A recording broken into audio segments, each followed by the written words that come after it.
Gonçalo Júnior, tudo bom, cara? Como vai? Prazer te receber aqui. Prazer enorme estar aqui. Jornalista? Sim, Escritor?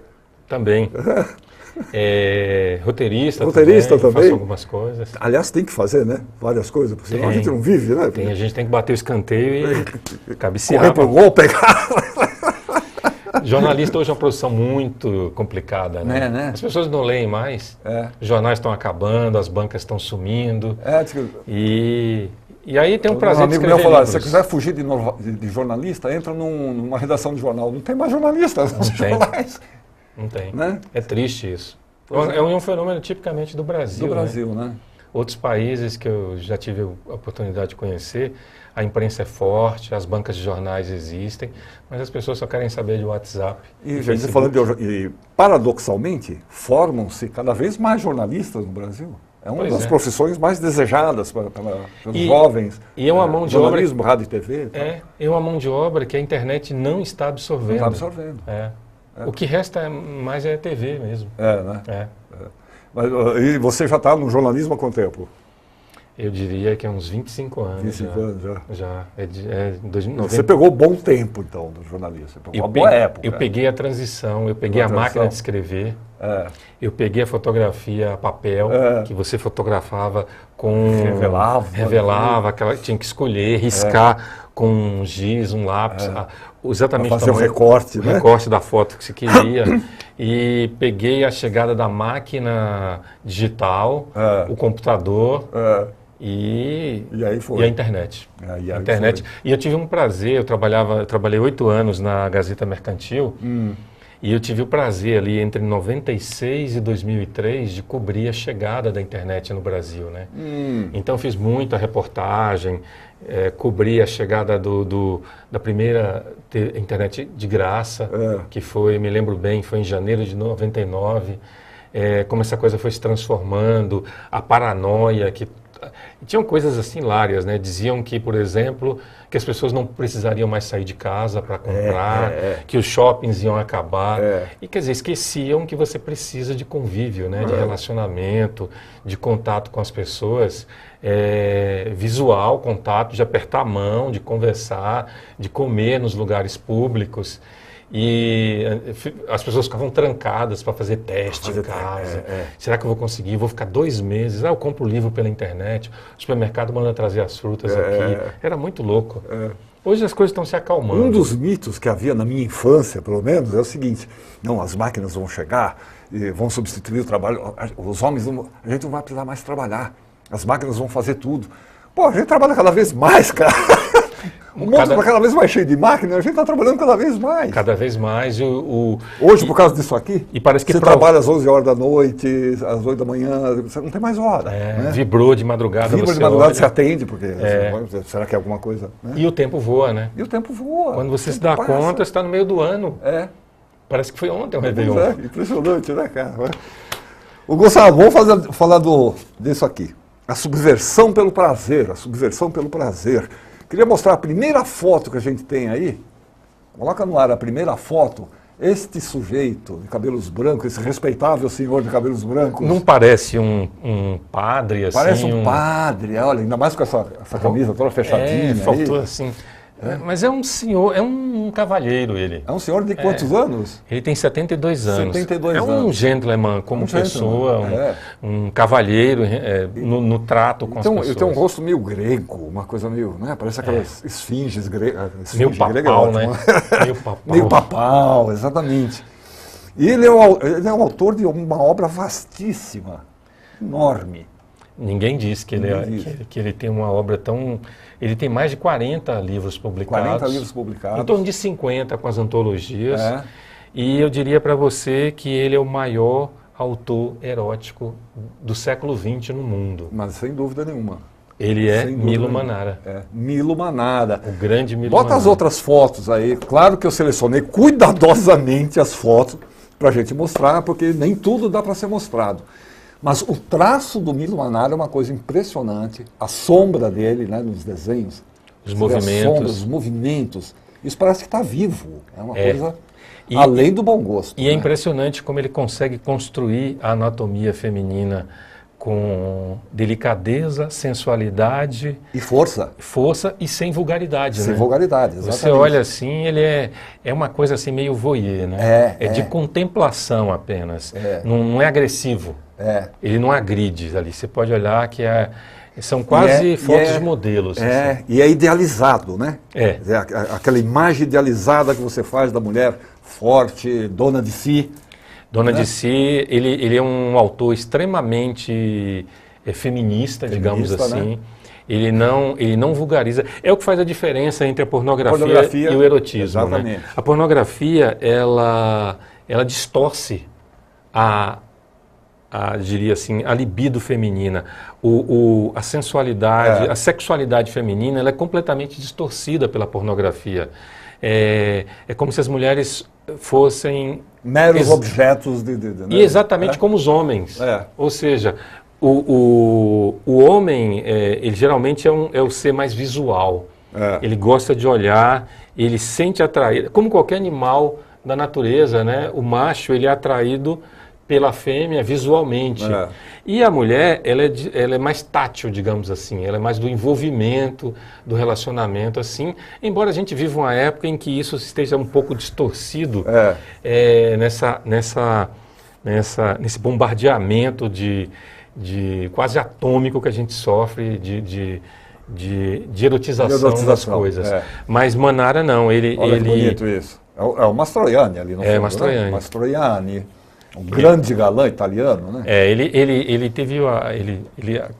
adaptou, né, para os quadrinhos um roteiro de Federico Fellini chamado Viagem a Tulum, que era um roteiro de um filme de 1965 que não foi feito, que é um filme muito interessante, é uma história muito interessante. É uma história de viagem ao México, em que o protagonista, que seria Mastroianni, se tivesse feito o filme, né? Que Mastroianni sempre estava nos filmes dele, é uma viagem meio alucinógena, digamos assim, de descoberta, de delírio, totalmente feliniana, em que ele andava pelo México, pelas antigas civilizações, e vai encontrando aqueles personagens que a gente sabe que Fellini era mestre em criar. E que você tinha que só admirar mesmo, que não dá para entender bem aquilo. E aí você tem um outro trabalho, esse é o trabalho... Esse é o Caravaggio. Foi publicado no Brasil no ano passado. Olha a riqueza de detalhe, né? Manara, ele tinha uma obsessão... Você vê o vestido dela, né? A trama do vestido, essas coisas... Aí entra uma coisa bem interessante na obra dele, que é a questão do figurino, da reconstrução histórica. Então, nada ali é de graça, nada ali ele chutou, né? Manara, ele falou bastante dessa obra, e o que ele fez? Ele pesquisou bastante para reconstituir, a partir de quadros daquele período, não só do próprio Caravaggio, como de outros artistas contemporâneos da época lá. Contemporâneos. Ele foi resgatando tanto os cenários, os castelos, as tabernas, como as roupas. Com as vestimentas, né? É um tipo de trabalho, os italianos são muito bons nisso. Eles constroem quadrinhos que tem muita informação histórica, que é para você chegar, você lê a história, mas você está olhando ali... Você se encanta com aquilo, né? Exatamente, é como se você tivesse... Ele quer levar você para dentro daquele cenário ali. Então, os artistas americanos, os brasileiros, nem sempre têm essa preocupação. Então, a fidelidade histórica... Essa é a obra mais escandalosa dele. Né? Isso é maravilhoso. São 3 volumes em que ele trata da família Da família Borgia, toda, né? E ele mostra os porões do período mais terrível do... Os Borgia tinham muito o que mostrar, né? Muito. E a podridão, na cúpula da Igreja Católica, né, no Vaticano, lá pelo século XIV e XV. E a mesma coisa, a riqueza do vestuário, né, os detalhes, olha a corrente dela. Até detalhes mínimos, assim, de bijuterias, de joias, o corte do cabelo, tudo, Manara, ele é muito reconstituição mesmo, né, Dona? E se aí, tivesse fotografado isso. Aqui essa é uma versão... isso é muito legal. Como é que chama? Gullivera? Gullivera. É o Gulliver feminino. Isso. Aquele gigante na terra do Lilliput. Você pensa, imagina... Aí Manara surge como mestre das fantasias universais humanas, né? Imagina uma ilha em que os moradores acordam e encontram na praia no dia seguinte uma mulher Gigante. uma mulher de 150, 200 metros de tamanho, seminua, Seminua. e causa aquele alvoroço todo, né? Encantamento total de todo mundo, as mulheres ficam enciumadas, os homens ficam malucos e eles não sabem o que fazer com essa mulher desse tamanho, né? E aí, só lendo E aí história. só lendo a história, né? É um dos trabalhos mais célebres dele também, né? Ele tem essa, ele gosta dessas coisas históricas. Ah, olha só, olha a subversão aí, olha a subversão aí. De novo, Olha né? A Itália, um país católico, extremamente católico, conservador. Itália, Espanha e Portugal foram os países assim que, digamos, lideraram a Inquisição, né? Aquela coisa da perseguição. Pilares do cristianismo, né? Isso, nos valores morais cristãos e tal. E olha então, esta freira. provocar, ele coloca essa freira aí. Mas na verdade, Santa Teresa d'Ávila está nessa linha. Santa Teresa, não sei se você conhece a história, mas ela se apaixona pelo Cristo como homem, e não como um ser divino. Ela se apaixona por Cristo como homem. Sabe disso? Provavelmente.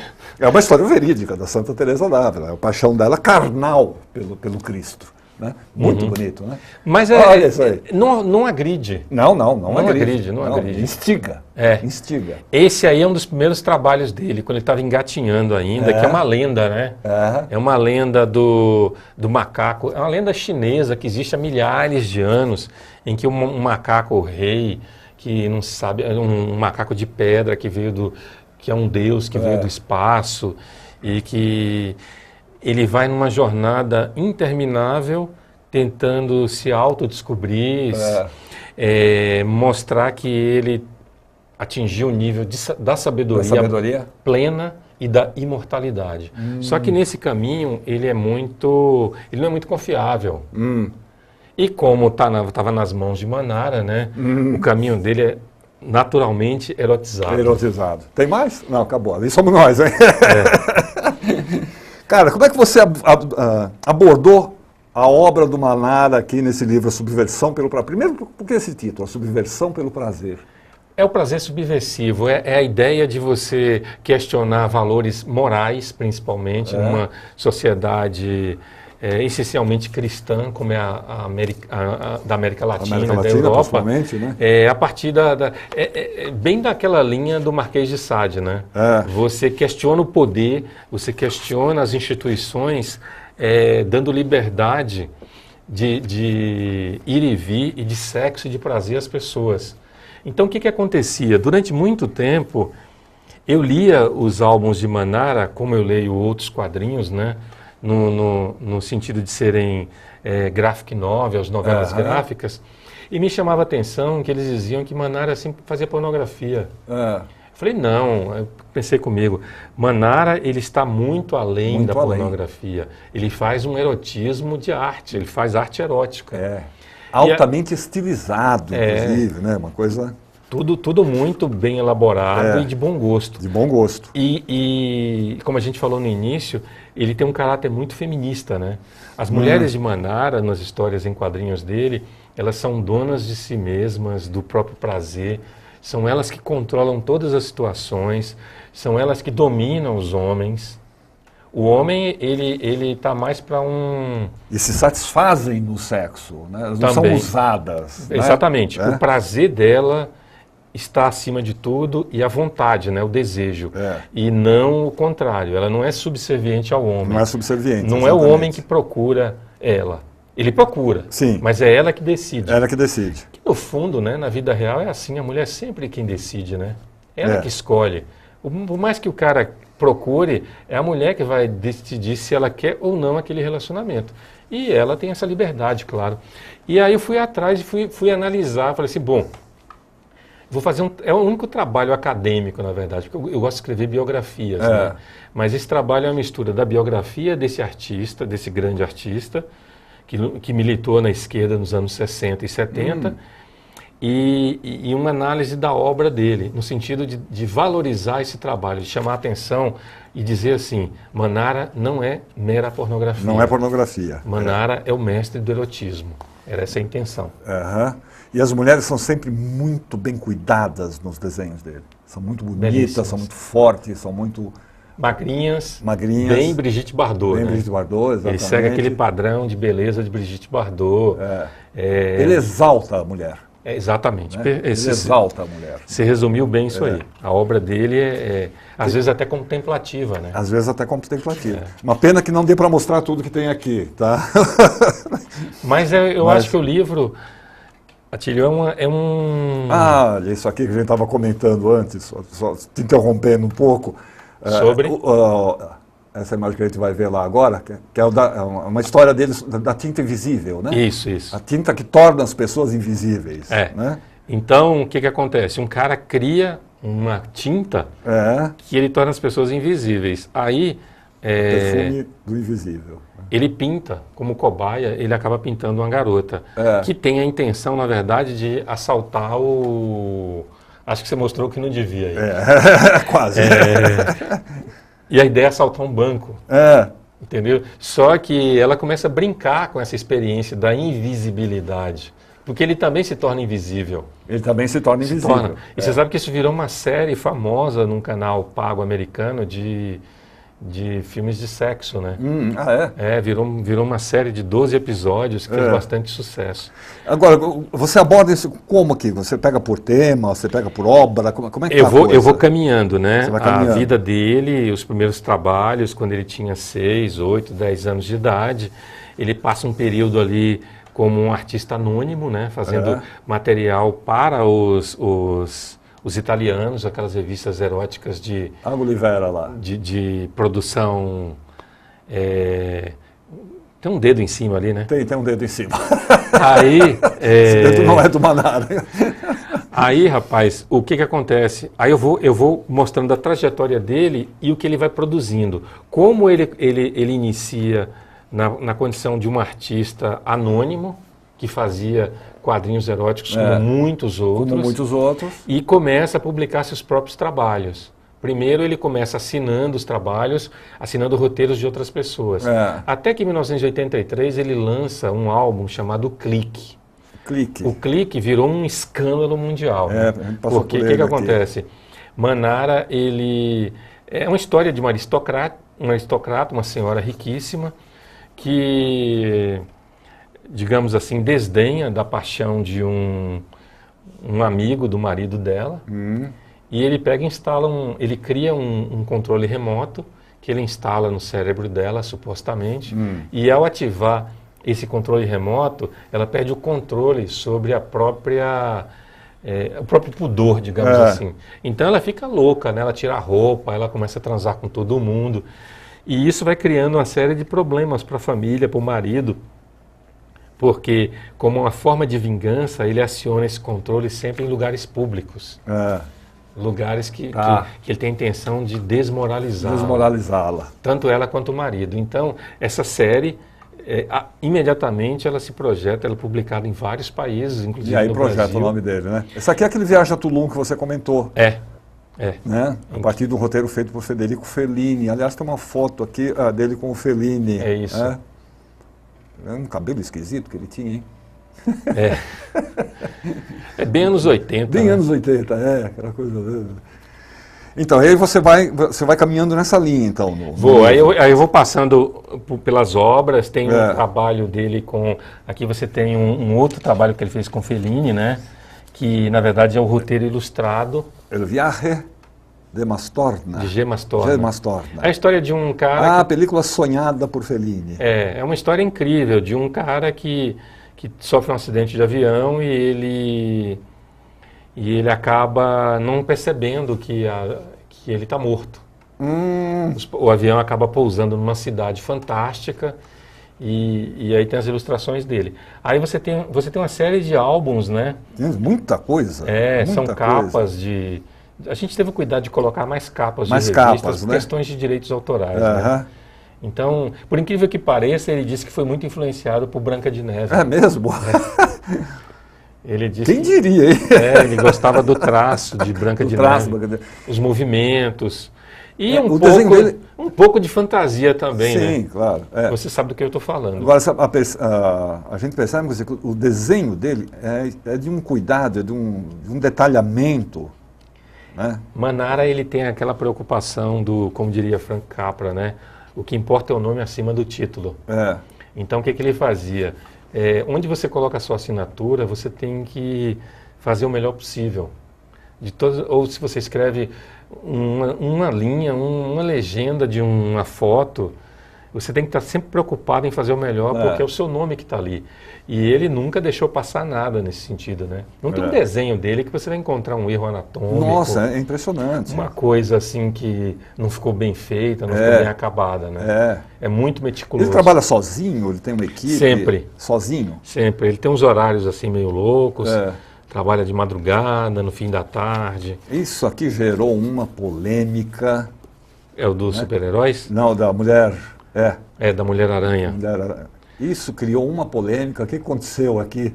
Aí já é uma sátira. Aqui já é uma sátira. Né? É uma sátira da mulher do Homem-Aranha, da namorada do Homem-Aranha que morreu. Né? Aí ao lado você tem o original. Esse aqui é o original. Esse é o original.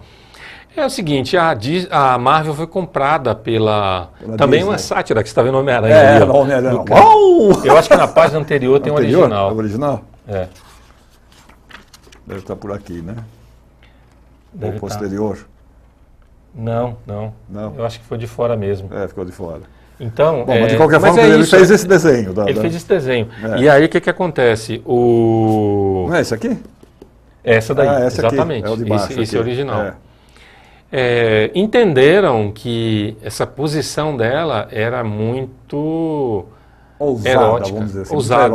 Muito erótica demais para super-heróis. Para super-herói. Mas é uma implicância, porque... Principalmente um super-herói que foi comprado pela Disney. Né? Esse é o problema. Eu acho que esse é o grande problema que vai ter a Marvel, os heróis da Marvel, nos próximos 20 anos, né? Porque a Disney, ela é uma instituição... assim, muito carola, zelosa muito zelosa é uma tradição americana que vem desde a época da Segunda Guerra Mundial, né? E aí essa capa foi censurada.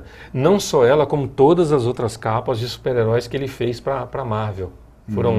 Isso tem pouco tempo, foi em 2015. Olha que maravilha esse desenho. Olha a anatomia, né? Olha que coisa, aquilo que você falou, né? O movimento, né? Né? Parece que está voando mesmo. Você tem a impressão que ela vai voar, vai sair daqui. Eu diria para você que ele dá uma tridimensionalidade aos quadrinhos, né? Você tem o artista de quadrinhos mediano, Atílio, ele coloca os quadrinhos num plano, é como se você tivesse da plateia olhando para o palco. Você tem aquela sensação assim de que o quadro está na sua frente. A tridimensionalidade, ela vai, é como se a cena conseguisse sair do quadro, destacar. É como se fosse um 3D mesmo. Então, a angulação é importante. Se você pega do alto,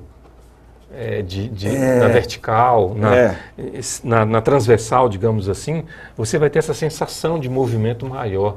Não é tão simples fazer quadrinhos. Não é tão simples, não, né? Exatamente. A gente pensa que fazer uma história em quadrinhos basta pegar um desenhista, um cara que desenha bem. Não, nós temos grandes ilustradores que não conseguem fazer quadrinhos.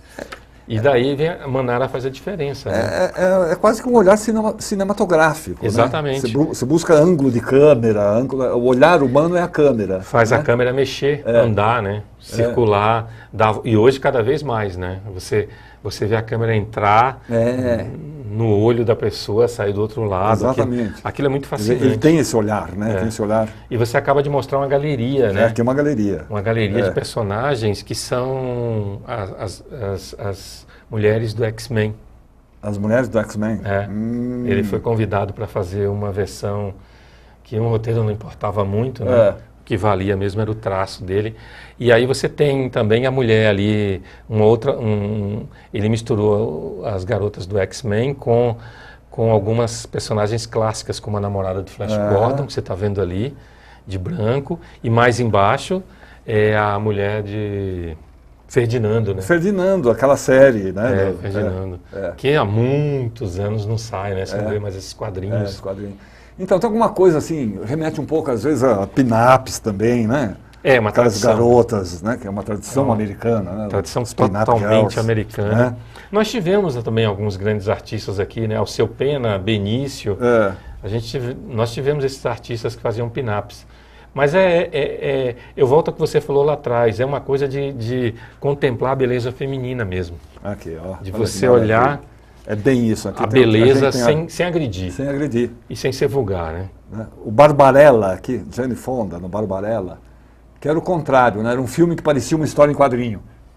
Né? Barbarella tem talvez o mais alucinante início de filme já feito. Já feito, né? Exatamente. Que é um striptease sem gravidade dentro de uma espaçonave. Coisa fantástica. Essas mulheres, hoje a gente vendo, elas são colocadas, essas heroínas, esses personagens, elas são colocadas muito como meras personagens adultas, eróticas. Mas, na verdade, elas estavam num contexto da revolução sexual dos anos 60.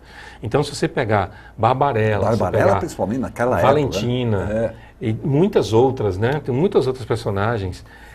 Tinha uma chamada Xana, Bianca. Essas personagens, elas refletiam um anseio feminino daquele momento, né? Tudo causado pela pílula anticoncepcional, né?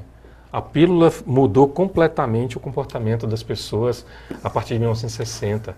A pílula chegou ao Brasil em 61. 60 e pouco, E aí com ela vem a revolução sexual, o amor livre.